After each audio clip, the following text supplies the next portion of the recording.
Hi everyone, it's Mrs. Caldwell. Today I'm going to go over the Unit 5 final exam review. If you notice on the final exam review, I put the identity sheet right at the beginning, so you don't have to toggle between your identity sheet and your review sheet. It's all in one place for you.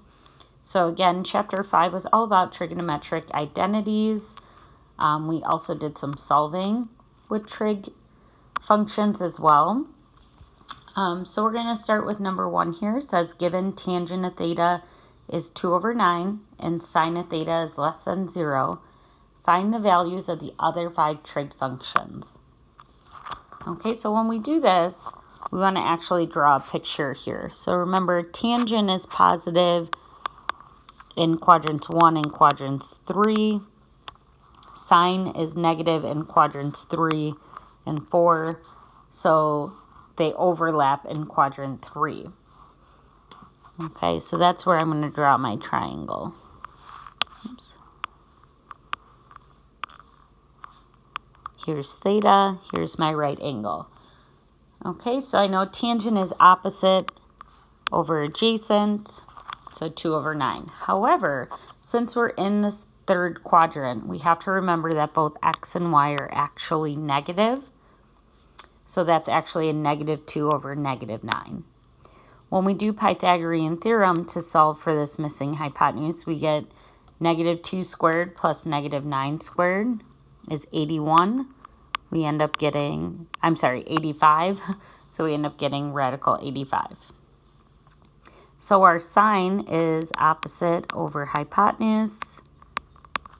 Our cosecant would be the reciprocal of that.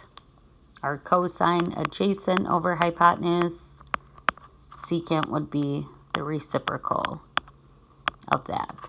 And if I already know tangent is 2 over 9, cotangent is 9 over 2. Okay. All right, moving on to number 2.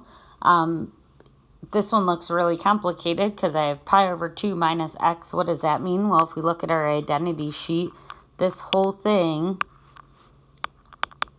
just means sine of x. So that means sine of x also equals 0.7471. All right, again, if we look at our identity sheet, sine of negative x is the same thing as negative sine of x. So if I want positive sine of x, I would just divide by a negative 1, giving me negative 0.5432. Okay, we're going to look at some simplifying. So again, we're going to use identities here to simplify. So tangent and cotangent. Some of you might already know this in your head. Some of you might have to do a little bit of work. Okay, what do we know about tangent and cotangent? They are reciprocals. So cotangent is actually just 1 over tangent. And what happens there? The tangents cancel, and I'm just left with 1. Okay, there's a couple different ways to do that. If you just know they cancel, they give you 1, that's fine. You could have changed tangent to sine over cosine, and cotangent to cosine over sine, and you still would have gotten the same answer. All right, for number 5, the first thing I notice in number 5 is that both of these have a sine. So I can actually factor out sine like a GCF. So if I take a sine out here, I'm left with sine squared. If I take out a sine here, I'm left with, just cosine squared. Okay, now using our identity sheet, we know that sine squared plus cosine squared is just 1. I'll use a different color here. So if that whole thing just becomes 1, I am left with just sine theta.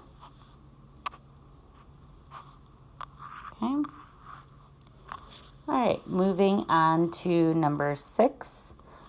This one looks a little bit complicated, but if I looked at it instead as x to the 4th plus 2x squared plus 1, if I gave you that problem, you would just say, oh, I just have to factor that. So same idea here, only instead of x, it's cotangent. So how would I factor cotangent to the 4th x plus 2 cotangent squared x plus 1? Well, what multiplies to give me 1 adds to give me 2 is 1. And then since I have cotangent to the 4th, that's going to break up as cosine squared. Okay, if we look on our identity sheet, cosine squared x plus 1 simplifies to cosecant squared x. So cosecant squared times cosecant squared, oops, I wrote cosine instead of cosecant, gives us cosecant to the 4th. And that's as simple as I can get it.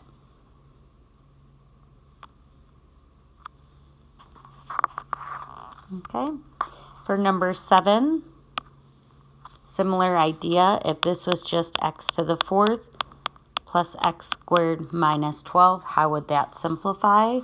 I can factor that. What multiplies to give me negative 12 adds to give me 1, positive 4, and a negative 3.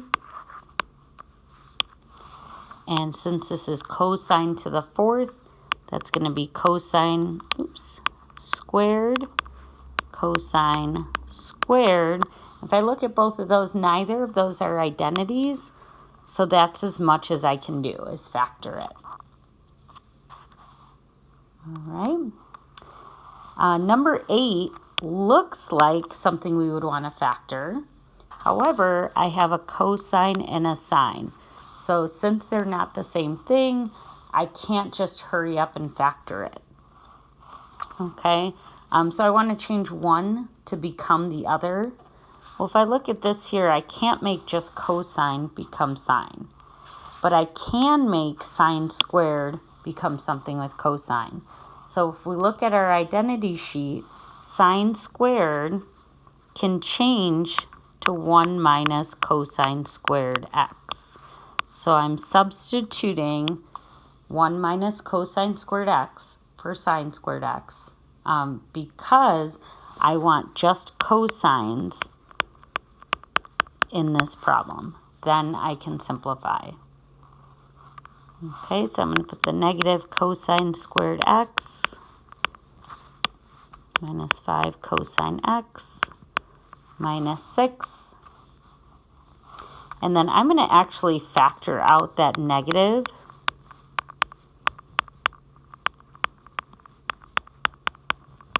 Okay, and then I'm looking at what multiplies to give me 6. That adds to give me 5.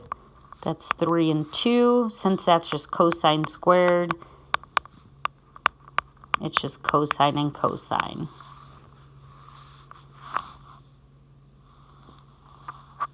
Okay. And finally, the last one on the first page. If I give you something that's already factored, well, how are you going to do anything to simplify that? We can go ahead and just distribute that. So distribute the 1, distribute the cosine,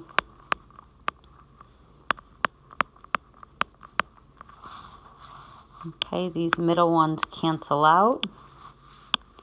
I'm left with 1 minus cosine squared.